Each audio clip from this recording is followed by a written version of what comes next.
Okay, so we'll talk a little bit about Asar B'Teves today, just again to digress from our main topic. The reference that there are 4 fast days of the Jewish calendar that connect to the Beis HaMikdash. We have Asar B'Teves, we have Yeshivat Ohr Somayach, we have Tisha B'Av, we have Tzom Gedaliah. This is actually from the Navi Zechariah. The Navi Zechariah, Chagai Zechariah Malachi, were the last Nevi'im at the very beginning of the Bayis Sheni. They're the last Nevi'im. And in the book of Zechariah, there's a very interesting question that people asked Zechariah. And they said, hey, we've been fasting since the destruction of the first temple for 70 years. Now that we have a second Beis HaMikdash, should we continue to fast these different days? Should we fast now that we have a second Beis HaMikdash? Now, l'chaira, you would have thought that that's a simple yes or no question. But for various reasons, Zechariah does not answer that question right away, and he goes into a whole Musar shmuz about why are you asking about fasting, as if you think that's what Hashem cares about. Hashem cares about your tshuva, and Hashem cares about your devotion. You're asking technical questions, are you mechuyev to fast? So Zechariah gives a lot of Musar about the relative unimportance of fasting unless it's linked to tshuva and the like. But the bottom line of his answer, at the end, after more than a perek, the bottom line is that these fast days that are defined by their months, there's Tzom HaRavi'i, the fast of the 4th month. Now that's Shivas or Tammuz, or actually Tammuz, we'll see what date it is, because you're counting from Nisan, Iyar, Sivan, Tammuz. Tzom HaRavi'i, the fast of Tammuz. V'tzayim HaChamishi, the fast of Av, counting from Nisan. Tzom HaShavi'i, the fast of Tishrei, which is Tzom Gedaliah. And Tzom HaAsiri, the fast of the 10th month, which is Teves. Teves is the 10th month. They shall be days of Sason and Simcha. When you have a Beis HaMikdash, they are no longer days of fasting. They are days of Sason and Simcha. Now you'll notice one interesting thing about Zechariah. Zechariah does not refer to any date of a fast. He only refers to the months. Tzom HaRavi'i, Tzom HaChamishi, Tzom HaShvi'i, Tzom HaAsiri. Actually, the Minchas Chinuch actually builds on that. The Minchas Chinuch suggests that the takana from the prophets to fast in commemoration of the destruction of the Beis HaMikdash only applied to the month, and they did not require a specific day. You know, that you could have fasted for Tisha B'Av on the 8th of Av, the 7th of Av, the 1st of Av. It's only midrabanan they linked it to a particular date, and that's why Zechariah only refers to the months. He does not refer to the particular date, because that came later. But be it as it may, Zechariah seems to be teaching us that when we have a Beis HaMikdash, we have Sason and Simcha, we don't have any of the fast days. Right? That's the standard thing. And yet it's interesting that the Rambam in the Perish Mishnayos says that is true for Asar B'Teves, Tammuz, and Tisha and Tzom Gedaliah, but it's not true for Tisha B'Av. The Rambam actually learns that they fasted on the 9th of Av, even during the second Beis HaMikdash, even during the 420 years. Why would that be so? Why would you fast over the loss of the Beis HaMikdash when you have a Beis HaMikdash? The short answer is because the restoration of the second Beis HaMikdash never made up for what was lost in the first Beis HaMikdash. The second Beis HaMikdash, we didn't have an Aron HaKodesh with luchos. That was hidden. We didn't have Nevuah. So Eino Chinami, when the third Beis HaMikdash comes, Tisha B'Av will be batal. It'll become a Yom Tov. But the Rambam learns during the Bayis Sheni, Tisha B'Av was still observed, albeit Asar B'Teves, Shivas Ohr Tammuz, and Tzom Gedaliah were not observed. So that's an interesting chiddush of the Rambam, that they actually fasted on Tisha B'Av for the 420 years of the Bayis Sheni.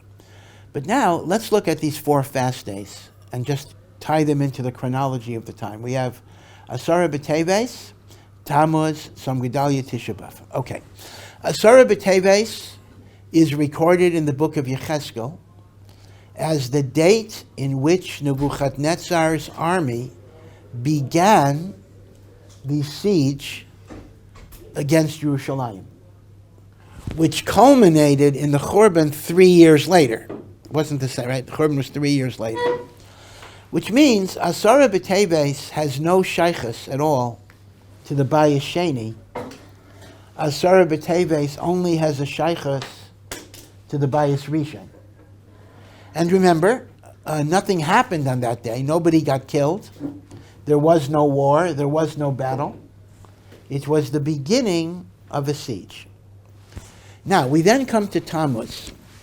So here, the book of Yirmiyahu records, on the 9th of Tammuz, not the 17th, on the 9th of Tammuz, this is a little bit more than 3 years, 3.5 years after the Asara B'Teves, the Babylonian army broke through the walls of Yerushalayim, and then a month later, they burnt the Beis HaMikdash.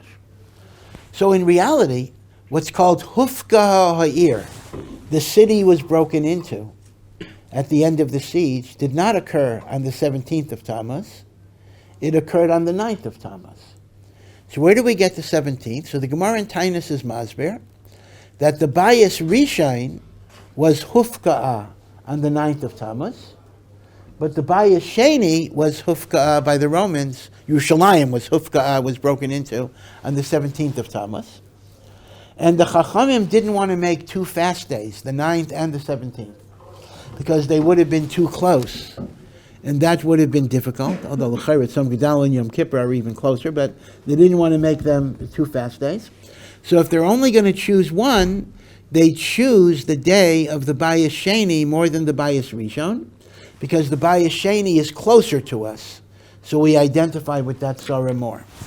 So it turns out that although the fast of Tammuz commemorates Hufka Ha'ir, right, Yerushalayim being broken into, the walls being breached, the particular date of the 17th is only Hufka Ha'ir of the Bayis Sheni, not the Bayis Rishon, which was the 9th of Tammuz. So when Zechariah is talking about Som HaRavi'i, he is talking about the 9th of Tammuz. He is not talking about the 17th of Tammuz. Now, we then come to Tisha B'Av. Tisha B'Av, of course, is a common tragedy for both the Bayis Rishon and the Bayis Sheni. The Bayis Rishon was destroyed on Tisha B'Av. The Bayis Sheni was destroyed on Tisha B'Av. Exactly 490 years apart. Okay, because the first Mikdash was destroyed, there were 70 years of exile, and then the second Mikdash was built, and it stood for 420 years. 420 years plus 70 equals 490, and this was actually foretold by Daniel in the book of Daniel in one of his visions, one of his prophecies, technically not prophecies, but visions, in which he was told by Hashem, 70 weeks are decreed on your city. 70 weeks. Now, a week in that pasuk means a week of years. That means seven years. So 70 weeks is 490 years, meaning from the Churban Bayis Rishon to the Churban Bayis Sheni is 490 years to the day. 9th of Av, 9th of Av. Now, I don't want to get into this problem other than to allude to it, and that is, this actually raises one, probably the most difficult question in Jewish history, and that is the missing 170 years. Chazal allocate to the Bayis Sheni only 420 years, and therefore from Chorban to Chorban is 490. And they say that that is the meaning of the prophecy to Yecheskel of 70 weeks of years. Secular historians give a much, much longer period for the Bayis Sheni. Now, it's an intricate argument. Let me just give you the simple part of the problem. The standard date that is given for the Chorban Bayis Rishon by Nebuchadnezzar is 586 before the Common Era. 586 BCE. The standard date that is given for the Chorban Bayis Sheni is the year 70 CE. Now, if you add 586 and 70, right, so what do you get? You get 656, all right? Meaning, under secular historians, from the Chorban Bayis Rishon to the Chorban Bayis Sheni is 656 years, as opposed to rabbinic chronology based on Daniel, which is only 490 years. So in other words, this is called the famous puzzle, the missing 166 years. And there are numerous, this is really it's a very famous problem and a very difficult problem. And I'm not going to give you an answer because I don't have an answer. There are different ways of viewing it. Some simply take the position, well, secular historians are wrong, and we go with the Jewish approach. Others who are less religious, obviously, say Jewish history is wrong, and you just go with the secular approach. And then there are many, many intermediate answers. Rav Schwab, Zichrono Livracha, once wrote an article that was very controversial, and he actually withdrew it, probably because of pressures and the like. I know where that's coming from. But he made the point that Chazal deliberately concealed 166 years. That they said it was 420, when in reality it was the 166 more years. They concealed it because those were years of Avodah Zarah. The early years of the Bayis Sheni, there was much Avodah Zarah. They didn't want to count it. Now that's very scary because that actually means that instead of being in the year 5783, we are 166 years further into the calendar. That this is not 5783, this would be 59 something. Now, the reason that's very, very significant is based on the other belief that Mashiach has to come no later than the year 6000, although that's not a definitive belief, actually. The Rambam does not bring it, but it's commonly said in many Svarim that based on the idea that there are 6 days of creation followed by a Shabbos, so too there will be 6 millennia followed by the eternal Shabbos of Mashiach. So under 5783, we would have, more than 200 years till the Mashiach. But if you go 165 years ahead of that, we've cut that down very, very radically. And that's what Rosh Rab wanted to say, that the Chachamim deliberately concealed 166 years in the Jewish calendar. But a few years later, Rav Schwab retracted the article, and he just said that he doesn't want to cast aspersions on the cheshbon of the Jewish calendar, and he simply said it's a tzarachian, that when Mashiach comes, we'll try to have some answer. But this is a very, very difficult problem. But be it as it may, let's just go with Daniel. The book of Daniel does say 490, and we'll go with that. That's the standard calculation of Chazal. So it turns out the following. So the interesting pattern is, Asara B'Teves is only connected to the Bayis Rishon. The 17th of Tammuz is only connected to the Bayis Sheni. Tisha B'Av is connected both to the Bayis Rishon and to the Bayis Sheni. We now come to Tzom Gedaliah, which is the last in the cycle. And Tzom Gedaliah commemorates the death of Gedaliah ben Achikam, and this is recorded in Sefer Yirmiyahu. This is in Tanakh. And who was Gedaliah? When the Beis HaMikdash was destroyed in the 9th of Av, most of the Jewish people were exiled from the land. But Nebuchadnezzar allowed and even commanded that a small number of Jews, who were called Dalas Ha'aretz, the impoverished ones, remain in the land, primarily to cultivate fields and vineyards which could supply tribute to Nebuchadnezzar's officials. So they're called Dalas Ha'aretz, a small number of people who were permitted to remain in Eretz Yisrael. And over this small group of people, Nebuchadnezzar appointed a governor. And this governor was a Jewish man. His name was Gedaliah ben Achikam. He was a tzaddik. According to some midrashim, he was actually a descendant of Malchus Beis David. According to other sources, he was not.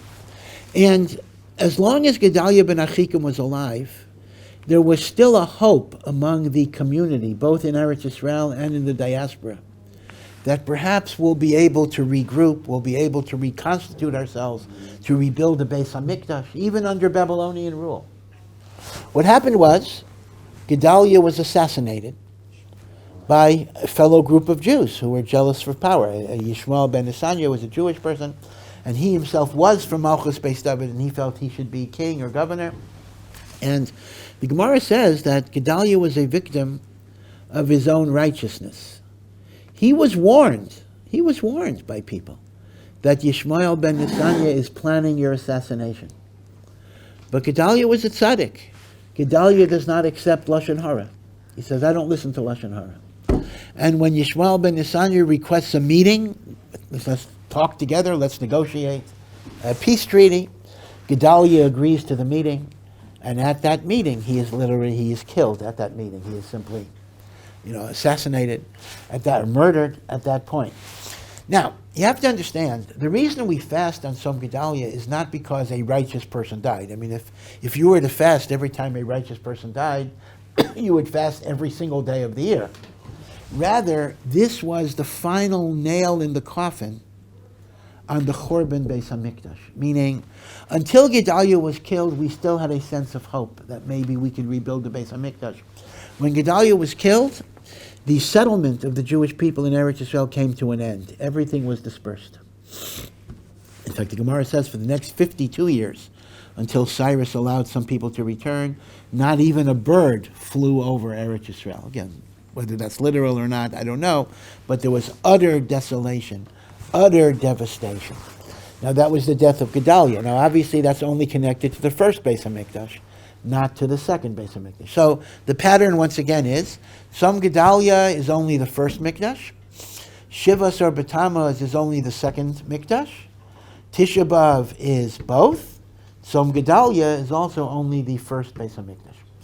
Now it's an interesting thing that the Meforshim bring that Gedaliah was actually not killed on the 3rd of Tishrei. Gedaliah was killed on Rosh Hashanah. But since Rosh Hashanah is a Yom Tov, and you're not allowed to fast on Yom Tov, the Chachamim had to move it to the first available date, which is the 3rd of Tishrei, because Rosh Hashanah has 2 days. Now this has some very, very fascinating implications, lahalacha. We know that when a fast is observed in its proper time, it is stricter than when it's pushed off. So for example, if Tisha B'Av falls out on a regular day, you fast. But if it falls out on Shabbos, you fast on Sunday, and that's called a nidcha. Now, for the most part, a nidcha fast and a non-nidcha fast are the same.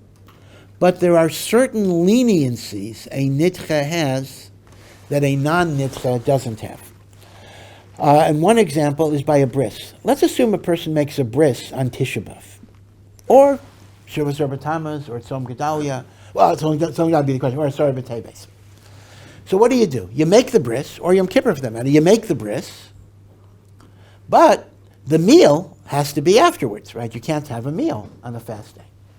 But it's brought down that if the fast is a nidcha, if Tisha B'Av fell out on Shabbos, and you're observing the fast on Sunday, because it's a nidcha, certain people are allowed to eat. The father, the mother, the mohel, and the sandik are allowed to eat on a nidcha, even though they wouldn't be allowed to eat on a non-nidcha. So the question becomes this: is every Tzom Gedaliah the din of a nidcha?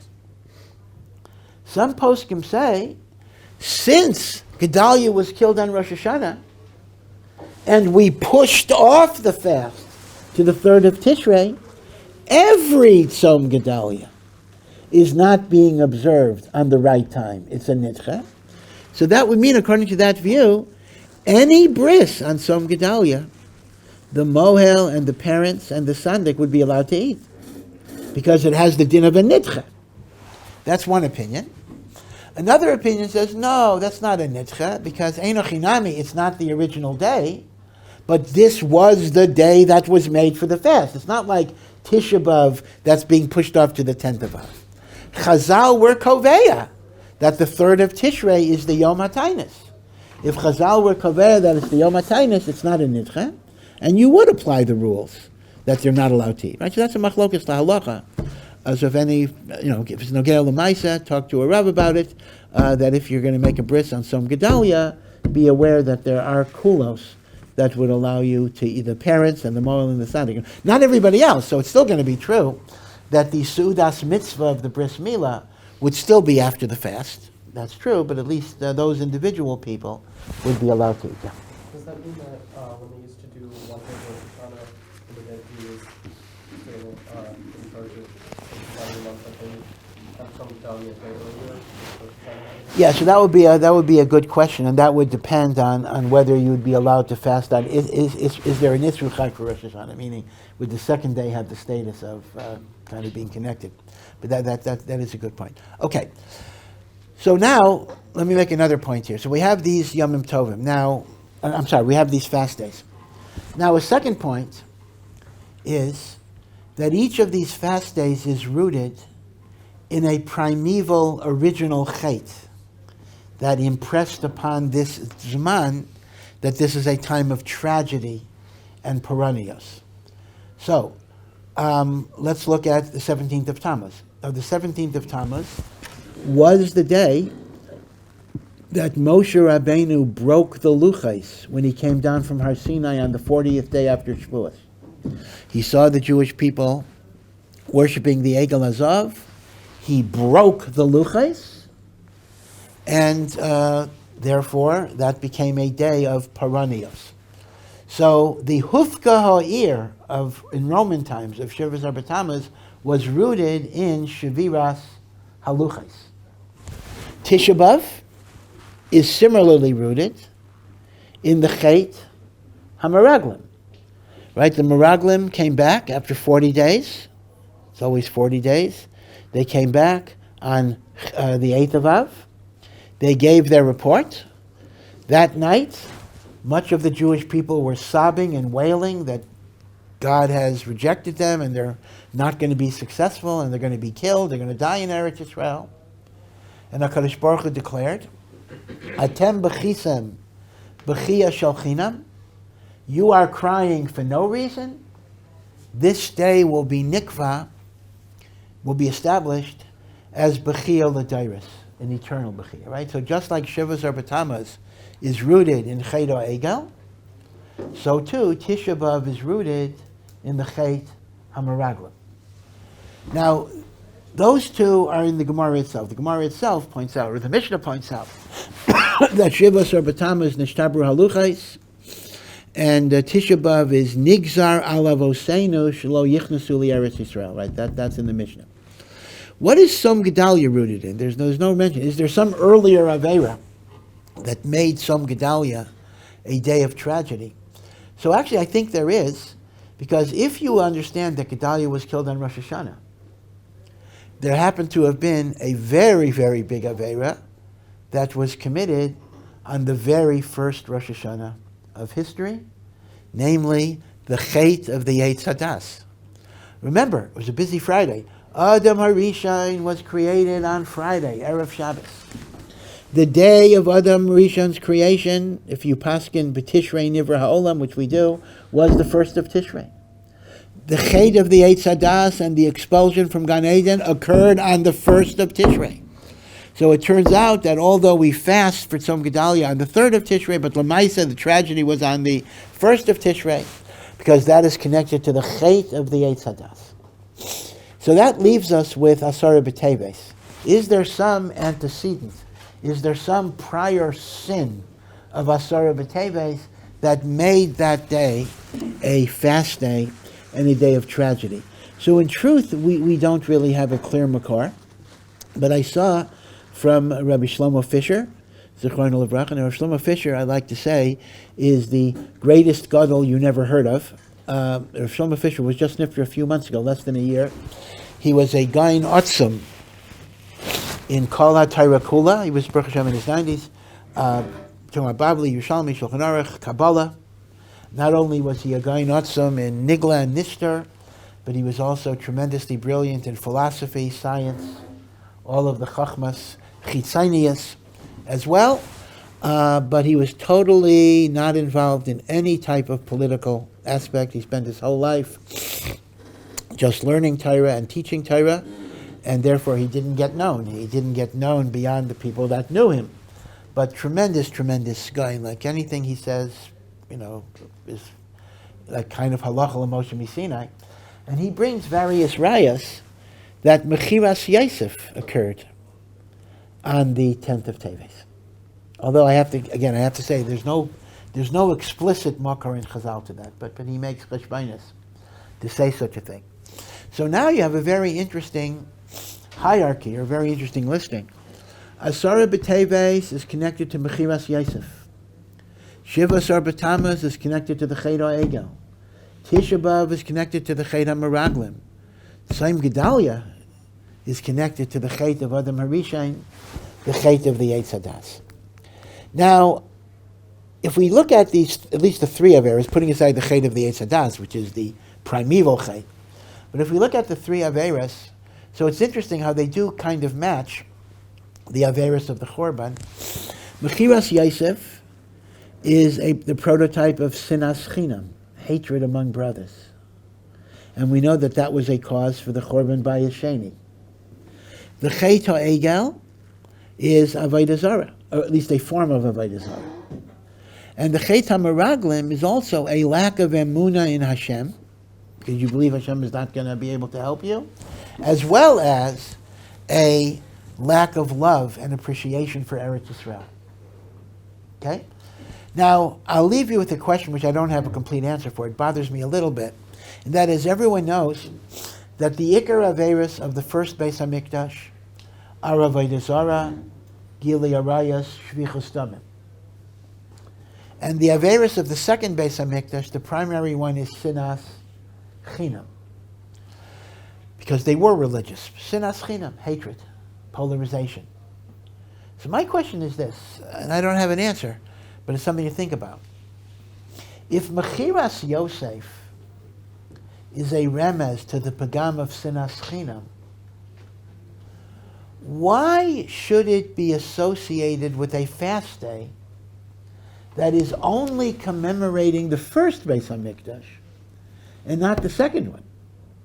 In other words, Asar b'Teves is not about Sinas Chinam. Asar b'Teves is about Avodah Zarah, Gilui Arayos, Shvichus Damim. It's the Mikdash Rishon. So it's a funny thing, is it not, or an anomalous a little bit, that in a tainus that is legamri connected to the Mikdash Rishon, it is rooted in an Aveira whose expression was B'dafka in the Mikdash Sheni. Right, something to think about a little bit, but that's a bit of an anomaly.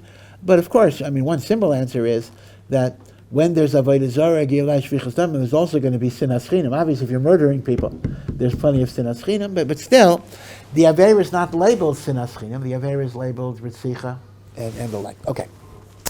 Now, there is another interesting halacha of Asara b'Teves that is brought down by the Beis Yosef, not in the Shulchan Aruch, only in the Beis Yosef on the Torah, and it's in the name of Rav David Avudraham. I think I mentioned the Avudraham a few times. He's called the Avudraham. He was a Rishon in Spain who authored a very, very important sefer on Tefillah and the Minhagim of Tefillah. And the Avudraham is considered to be one of the Gedolei Rishonim and on these inyanim, and is often quoted by the Beis Yosef and the like. And the Avudraham says the following: we know that if Tisha B'Av falls out on Shabbos, you fast on Sunday. And we know if Shiva Asar b'Tammuz is on Shabbos, you fast on Sunday. The only normal fast that you would have on Shabbos is Yom Kippur, which is a Doraisa. But says the Avudraham, if Asara b'Teves would fall out on Shabbos, you would actually fast even on Shabbos. Even on Shabbos. And he says, it's almost he makes up his own drasha. Because when it says Nebuchadnezzar began his siege on the 10th of Teves, the lashon of the pasuk is Bi'etzem hayom hazeh, on that very day. And that's the same language the Torah uses on Yom Kippur, Bi'etzem hayom hazeh. So says the Abu Draham, just as Yom Kippur, the fast overrides Shabbos, Asara b'Teves, the fast overrides Shabbos. Tisha B'Av doesn't override Shabbos. Asara b'Teves does. Now, the thing about the Abu Draham that's so interesting is this is a non-testable proposition. Meaning, under the Jewish calendar, Asara b'Teves can never fall on Shabbos. So this is impossible. It will never happen. But if it would happen, you would fast. Now, why will it never happen? The Jewish calendar is a very complicated structure. But the single most important rule about the Jewish calendar is there are 3 days of the week where Rosh Hashanah cannot fall. And the whole calendar is structured to be sure that the first day of Rosh Hashanah does not fall on one of these 3 days. And this goes by an acronym, a famous acronym, Lo Adu Rosh. Rosh Hashanah cannot be, this is the first day of Rosh Hashanah, cannot be in Adu, Aleph, Daled, Vav. Aleph is Sunday, Saturday night, Sunday. Daled is Tuesday night, Wednesday. And Vav is Thursday night, Friday. Rosh Hashanah cannot be on Sunday, Wednesday, Friday. Now let me digress for a moment why that's so. Why can't it be? And why did the Chachamim make the calendar that Rosh Hashanah cannot fall on Sunday, Wednesday, Friday? So let's first look at Wednesday, Friday, because that's a little easier. Yom Kippur is because it's the 10th of Tishrei, is always the day after, a day after the second day of Rosh Hashanah. So if Rosh Hashanah is Monday, Tuesday, Yom Kippur is Wednesday, right? It's always going to be the next Wednesday. So here's the thing. If Rosh Hashanah is Wednesday, that means Yom Kippur would be Friday. If Rosh Hashanah is Friday, that means Yom Kippur would be Sunday. The Chachamim never wanted Yom Kippur and Shabbos to be adjacent to each other. So this rule of Rosh Hashanah is not because of Rosh Hashanah.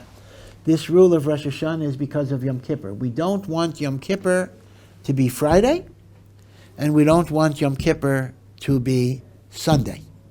Why is that so? What's wrong with Shabbos and Yom Kippur being next to each other? Because that would mean there would be 2 days in a row where, if God forbid there's a dead body, let's say somebody died the first day, you wouldn't be able to bury them till the third day.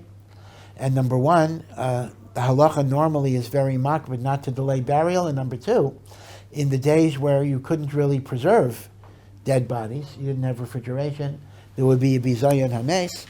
So therefore the Chachamim never wanted Shabbos and Yom Kippur to be together, because that would be bizayon hames. Now you may ask me a question, well wait a second, in the diaspora, you have 2 days of Yom Tov together, Yom Tov or Yom Tov Shabbos, and even in Eretz Yisrael, I mean you have 2 days of Rosh Hashanah. So, but the answer is that the short answer is, on Yom Tov alone, it's shaykh to do a levaya.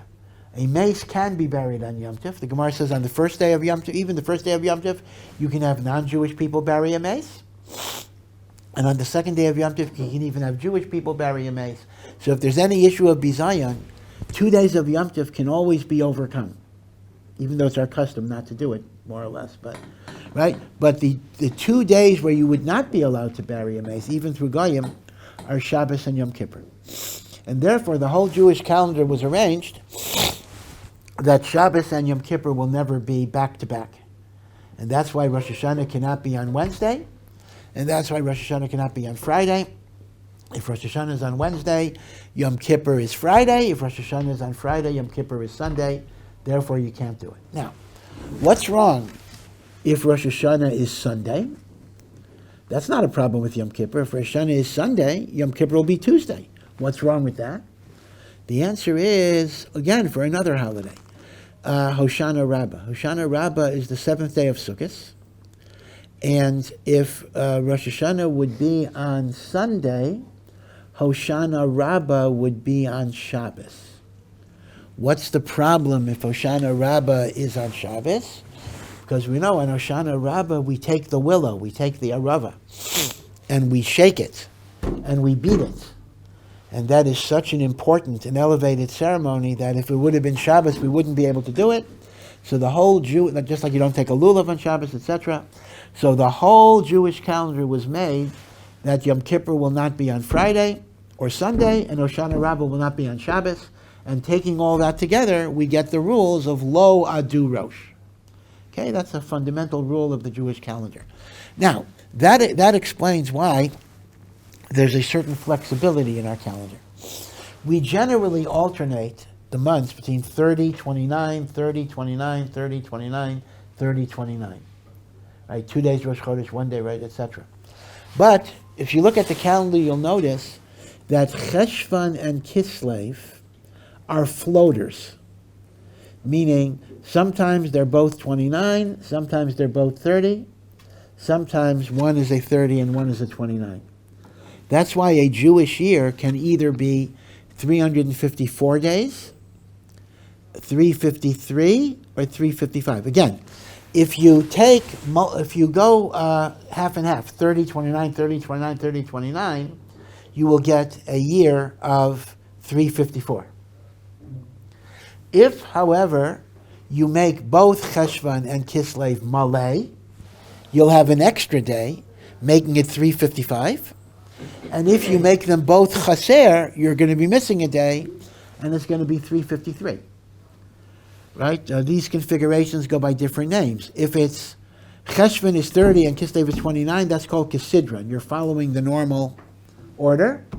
If both are 29, that's called Chaser. And if both are 30, they're called Malayim. Now, why? Now again, Baruch Hashem, you don't have to figure this out. It's built into the calendar. But why does the calendar go through Chaser, Malay? Why is there this flexibility? In order to ensure that Rosh Hashanah doesn't fall on a prohibited day. Because often, when you calculate the 354 days from Rosh Hashanah, you're going to hit a Monday or a Wednesday or a Friday. And therefore, you got to either push Rosh Hashanah off or make Rosh Hashanah early. And therefore, the flexibility in the joints is to ensure that we don't violate Lo Adu Rosh. Okay, that's why the calendar has that flexibility with Cheshvan and why those 2 months? That's a good kasha. I don't know, but there had to be some months that can be adjusted, elongated or curtailed, in order to keep the calendar in sync with the rules of Lo Adu Rosh. Now, why am I bringing all this up? This is really a digression. I'm bringing this up simply to say that once you've established that Rosh Hashanah cannot be on certain days, invariably that's going to affect the days of other holidays. Because if you start from a certain point, right? So it happens to be, based on this calendrical configuration, Asara B'Teves can never be on Shabbos. It's impossible. So the Avudraham's principle is not testable. But I can bring a shtickle raya to the Avudraham, and the shtickle raya is that the same way we don't fast on Shabbos, we also do not fast on Erev Shabbos. We try to avoid fasting on Friday, and the reason is because we don't want to enter Shabbos in a state of hunger. And yet, I don't know if any of you remember this, Asara B'Teves can't fall out on Friday. And when it falls out on Friday, it's a very strange thing. We actually fast until after Ma'ariv, until it's time to make Kiddush. So, the Avudraham is basically saying, if Asara B'Teves is so special that it's even Docha Erev Shabbos, then it would be Docha Shabbos too. But the question you would ask is, why is it so special?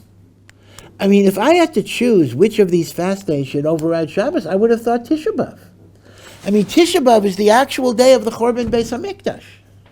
Asara B'Teves, nothing happened. It was the beginning of a siege. So why would Asara B'Teves be more chamor than even the 9th of Av? The 9th of Av is not Docha Shabbos. Why would Asara B'Teves be Docha Shabbos? So I'll give you two answers to this. One answer is this. The Chachamim did feel that the Chorban Beis HaMikdash is such a devastating event that it should override even Oneg Shabbos. They wanted us to realize that even on Shabbos we're going to fast. But here's the chap.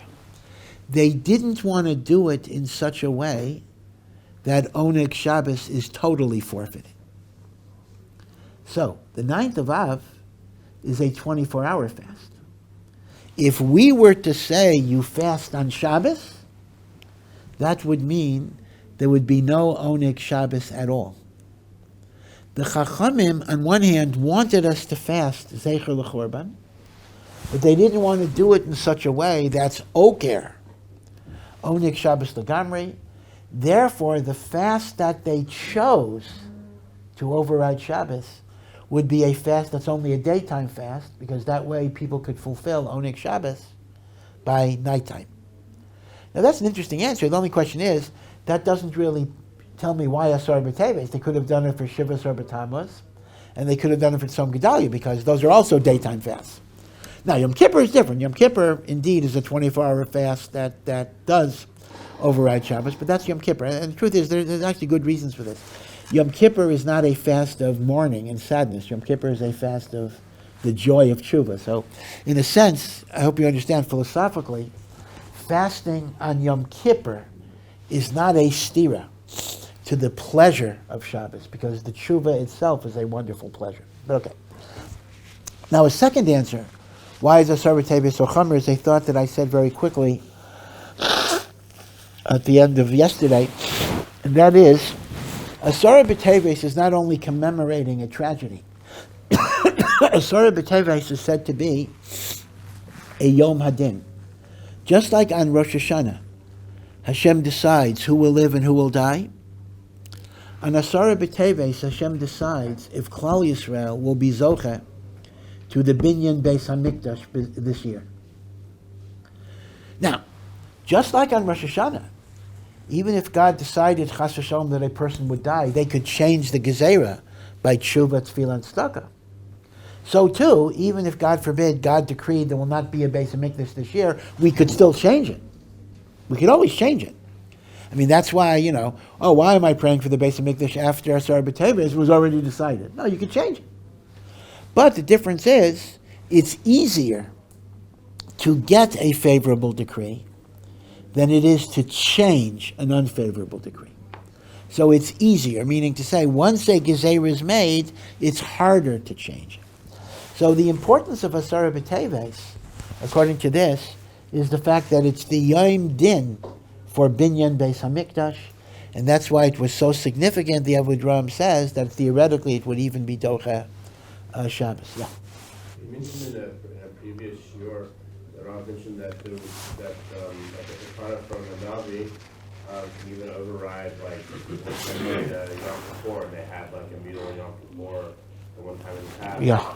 But that sort of status, it has to be very limited in time. It can't be just for perpetuity. Right. So as Shabbat is something that, a lot of things like with drinking and eating, as long as it's the right on Shabbat. So how can something the kana either it's the Rabbanah, which means it would be half by the Rav, or if it's the kana from a Navi, then it should have a time limitation. Yeah. Which way?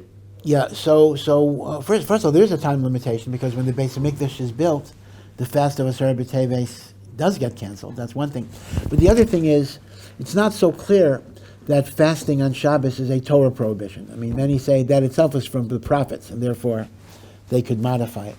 Now, I'm sorry, is there sometimes on a time list they ask me to go to 1 o'clock, but I'm not sure. Do you have another share that's coming in, or nobody told you anything?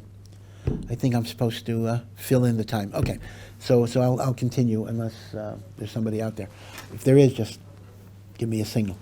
Okay, so now I want to mention another point. If you read the Slichos this morning, you'll actually see that there are 3 days that were considered to be fast days. There's the 8th of Teves, there's the 9th of Teves, there's the 10th of Teves. And although it is only the 10th of Teves that is a fast by all of the Jewish people, but the 8th and the 9th are fast days for the righteous. They would eat at night in between. But it's called a Tainus of Tzaddikim, 8, 9, as well as 10. So why is that so? So the 8th of Teves was the day, and we talked about this, that the translation of the Torah by the 70 elders was completed on the 8th of Teves. The Septuagint, or the Targum Hashivim, was completed, and this was considered to be a dark day, a sad day by our Chachamim. And I think we did discuss, I don't want to repeat everything, why is it such a sad day? And one reason is, it's sad because so many of the Jews in Alexandria could only read the Torah through the Greek. They were not able to understand the Torah in Hebrew. And as I mentioned about Art Scroll, on one hand, we are very, very, very grateful that we have the translations and the adaptations, but we also are sad that we need the translations and the adaptations. Crutches is actually a very, very vivid metaphor. It's a very accurate metaphor. If a person has 2 broken legs, they are very grateful that they have crutches. Baruch Hashem, they don't look down at the crutches. But they might be a little sad that they need the crutches. So Chazal's attitude about the Targum HaShivim was that, okay, if people needed it, they needed it, but it was a chaval that the Jews were so assimilated that they had to have those translations. Just to show you a difference in perspective, Philo of Alexandria, who was a Jewish philosopher, who was the most learned Jew in Alexandria, he actually records that in Alexandria the minhag was that the day that the Septuagint was completed, the anniversary of that date, they made a public holiday. It was like a Purim for them. They ate and they drank and they celebrated and they had music, because for them this was a great simcha. But for the Chachamim in Eretz Yisrael, it was not a great simcha. They considered it to be very sad. So that's the 8th. Now, don't confuse this, because some people get the chronology mistaken. This event of the 8th is more than 200 years after the event of the 10th. The 10th of Teves is Nebuchadnezzar's army surrounding Yerushalayim. The 8th of Teves is an event that happened 200 years later in the middle of the Bayis Sheni. Right, so sometimes people have this mental set, since the 8th is before the 10th, it happened first. No, this 8th happened 200 years after what happened on the 10th. Okay, we then come to the 9th of Teves. Why do we fast on the 9th of Teves? So the Shulchan Aruch says, there is a fast on the 9th of Teves, but the Chachamim didn't want to tell you why. It's a little frustrating. We're not telling. So what's the story? We're not telling. So what happened? So many Mefarshim say, and this is what the Slichos say, that this was the yahrzeit of Ezra HaSefer. Ezra died. Now Ezra is the beginning of the Bayis Sheni. And Ezra was considered to be as great as Moshe Rabbeinu. The Gemara says, if Moshe Rabbeinu had not given us the Torah, Ezra was worthy enough that the whole Torah would be given by him.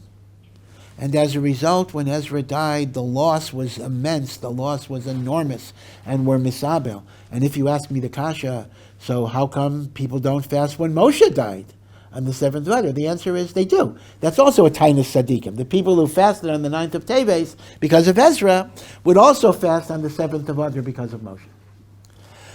Well, that's good, but the problem is, why is that a secret? I mean, if it's simply that you're fasting on the 9th of Teves, because that is the yahrzeit of Ezra HaSefer, what's the secret? Say what it is. So, there is a very, very fascinating thing that's called a medrash. Now here I have to be very, very careful. The word medrash, which is attached to many svarim, not all midrashim are created equal. There are what you might call the official midrashim. The Medrash Rabbah, the Medrash Tanchuma, Pirkei de Rabbi Eliezer, Pesikta, Yalkut Shimoni, which is an anthology of official midrashim. These are the midrashim from the Tanoim and the Amoraim and they have the status of Torah Shebal Peh Mamish and the like. But there are many other midrashim, small midrashim, obscure midrashim, that have the name Medrash attached to them. But we really don't know where they're from, and we don't know the origin.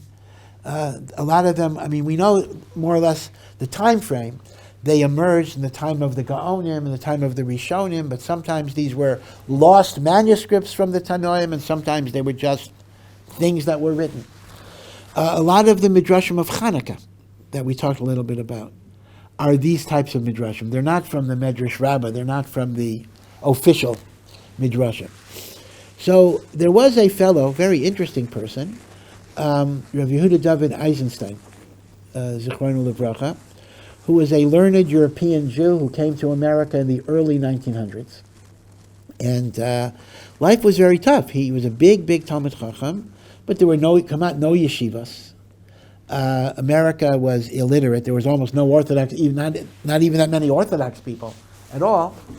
So there was no avenue for him, so to speak, to teach or his talents. So he wrote numerous svarim and books that nobody read because nobody was capable of reading it. But he produced a lot of stuff like the 1920s and the like. And his thing was, he was an anthologist. Meaning to say, he would put anthologies of certain genres of Jewish religious literature. So, for example, he put out an anthology of travelogues. There were Rishonim who wrote about their journeys in different places. It's called Otzer HaMatza'ot. And he wrote a sefer Otzer HaMinhagim. These are useful books, but as they say, at the time, like almost nobody read them. And one of his most interesting things is something called Otzar HaMidrashim. And this is a collection of these little-known, tiny midrashim, 1 or 2 pages, sometimes 10 pages. And he gathered them together with notes. And so these midrashim are really, I shouldn't say crazy midrashim, but really unusual midrashim. And they say we're not really sure how authoritative they are. And he's very honest. So if he prints something as the Medrash, he is printing what he found. So the problem is not how accurate he is. That's not an issue. He's accurate. The issue is how accurate is the Medrash that he found. What authority does it have? But in this, by the way, you can get Otzar HaMidrashim on HebrewBooks.org. You can actually get it for free. It's online, Otzar HaMidrashim. So he brings a Medrash the following. That yes, if you haven't heard this will blow your mind. If you've heard it, you know it already. There is a yard site that we celebrate on the 9th of, not celebrate, but commemorate on the 9th of Teves. But it's not that of Ezra HaSofer. It is that of the Apostle Peter. Peter was Yashka's Talmud Muvak. He was Yashka's primary disciple. Peter's name was Simon. His name was Shimon. And Yashka gave him the name Peter because Petra is rock in Greek. And Petra is like Petra in Jordan. And he told Simon, you are my rock. Upon you I will build my edifice. So as a result, the apostle, Yashka's Talmud, Shimon, became known as Simon Peter. Later, Peter became dominant. Peter was the first bishop of Rome, the first pope. So when people ask you, has there ever been a Jewish pope? There certainly was a Jewish pope. The very first pope was Jewish. There may have been others as well, but Peter was 100% Jewish. And in Hebrew, he is called Shimon Kippah. Now, Kippah, I shouldn't say Hebrew, it's really Aramaic. Kippah, Kaf, Yud, Pei, Aleph, is Aramaic for rock. So Shimon, Kippah, is Simon Peter. And we are misabel over the death of Simon Peter, and tzaddikim fast on the day of his yortzeit. Why on earth would we be misabel on the day that Shimon Kippah left the world? I mean, good riddance, right? I mean, what's the point? We're sad about that? Well, here is the story. When Christianity began as a belief, the early Christians were all Jews. They were Jews. In fact, many of them were religious, similar to Messianic Jews today. They wore tefillin, they wore tzitzis, they kept kosher, they did bris milah, and they were davening in our shuls, and they were in our beis medrashes, and they would promulgate their teachings like poison, because they were in they were in the regular religious community. The Sanhedrin was very concerned about this. The Sanhedrin wondered, how do we stop the spread of this poison, the spread of this cancer? So a man whose name was Shimon Kippah got up and proposed the following idea. He said, I know that I may lose my olam haba, and I know that I may never see a Jew again. But this is what I propose to do for Klal Yisrael. I will make myself a leader of these Christians, and I will make them a separate religion, and I will pull them out of the shuls, and I will become their leader, and I will make Christianity a separate mode of worship. So the Christian Jews will no longer be in the Beis HaKnesset. And therefore, he said, I will no longer live with Jews. I will have to live like I'm a member of this new religion. And he just said, but I ask of you to look at my sacrifice and look at what I'm giving up and remember the day of my death, to say Kaddish for me, or whatever it would be. And according to this interpretation, Shimon Kippah left Klal Yisrael. He became, the Pope. He became the leader of the Christians. He separated Christians from the Jewish community. Privately, he continued to keep mitzvahs. Privately, he davened, he put on tefillin, all of these different things.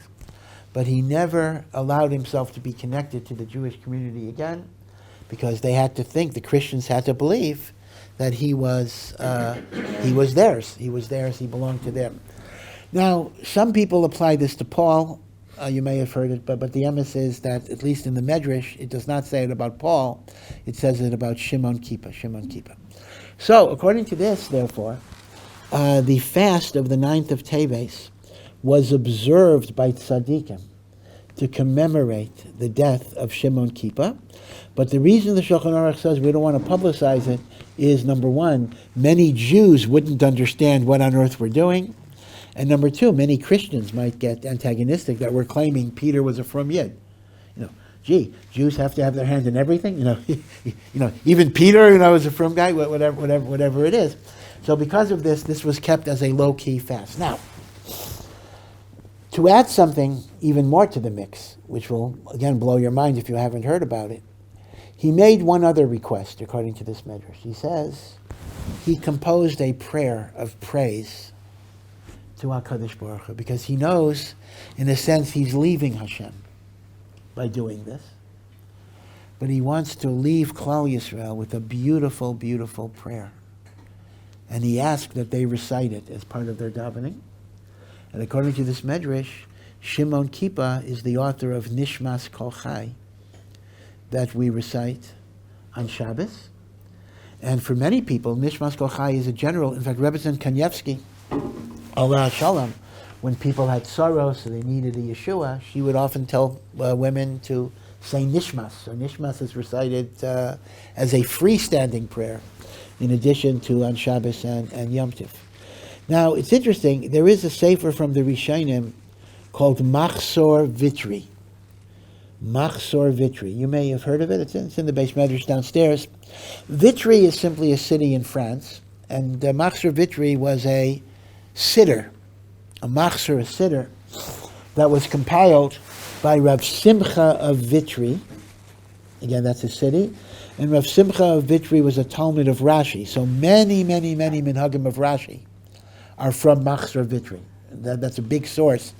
Right? Because Rashi in his Perushim is explaining, but Rashi doesn't tell you what his minhagim were and the like. Machzor Vitri tells you all of Rashi's minhagim. And Machzor Vitri, people often quote Machzor Vitri as saying Shimon Kippah wrote Nishma. So I want to be sure to correct this. This is a big mistake.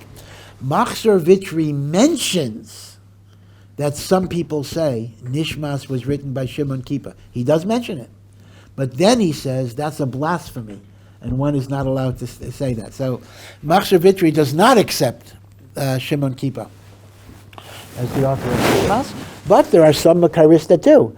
This Medrash does, but as I say, the status of this Medrash is open. We don't know. Now, is it authoritative? Is it above a Maisa? We simply do not know. But it's in the Eitzar HaMidrashim of Rav Yehuda David Eisenstein. So I think it's called Medrash Shimon Kippur, Agada Shal Al Shimon Kippur. So you look in the table of contents, you will see Shimon Kippur in the title. Yeah. Does that status also apply to the Midrashim of Chanukah? You were saying? Yes, as a matter of fact, it's the same thing, same questionable status. The only thing is, the way we kind of assess this is we look and see if authoritative Rishonim quote them. So with Hanukkah, we do have at least a number of quotations from Rashi and other Rishonim, so that puts a stamp of approval on them. But yeah, the Midrashim of Hanukkah fall under the same thing. In fact, those two volumes, both are Midrashim. Well, they're essentially two volumes of Midrashim whose authenticity we are in doubt. Again, I want to point out this is not an aspersion on Rav Eisenstein. He will be 100% accurate in what he reproduces. The question is, what is the status of the Medrash itself? Yeah. Assuming the Medrash is true, do we have any indications as to whether Shimon Kippur really did remain a true Jew and sacrificed, or that was some sort of cover-up for wanting to embrace Christianity, but he didn't want the Jewish community to hate him and do violence to him? Well, again, if you accept the Medrash says he was entirely sincere. He was entirely sincere. Now, over the years, there have been many, many rumors that there have been Jewish popes who may have practiced Judaism. And even in later years, who knows? I mean, obviously, there was a scandal in the 19th century. This was absolutely horrendous. This is when the Vatican was still very powerful politically. Now they're not really powerful politically that much, but they actually were rulers. And what happened was a Catholic woman was like the babysitter for a Jewish baby, and the baby, it was fine. It was fine. I mean, it's not the best thing anyway, but she was the babysitter, and the baby was very, very sick. So the woman, and I think her motives may have been good, she sprinkled the baby with holy water, thinking that would be a refuah for him. Well, the baby did get better, but like a few days later, people from the Vatican come in and they say, the baby has been converted to a Catholic. The baby cannot stay in a Jewish home anymore. And they literally removed the baby from his parents because they say he has been baptized. And that was legal. That was legal because the canon law, the Catholic law was a baby that was baptized as a Christian cannot remain with a Jewish home.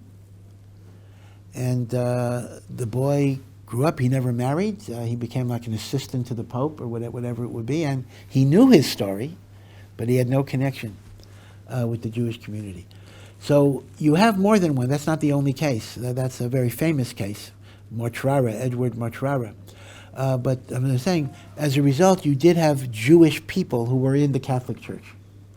And some of these Jewish people became priests and became cardinals. And it's shayach that some of them became popes. It's entirely possible some of them became popes. So I don't know. These are legend stories, but there certainly could be a lot of truth based on the way the church was operating. Really. I mean, the Mortrara thing was not like in the 1600s. The Mortrara thing, I think, was in the late 1800s. They were still doing that then. I mean, it's unbelievable. I mean, obviously there was international denunciation, but it made no difference. We have, our canon law. We'll do whatever we do. So I don't know, but at least the Medrash about Peter, Shimon Kippur, says that his kavanah was l'shem shemaim. Okay, be as it may, Be'ezras Hashem, we should be Zaycha to Binyan Beis HaMikdash. May this be the last time that this is a fast day. May it turn into, as the Navi Zechariah promises us, a Sason B'Simcha.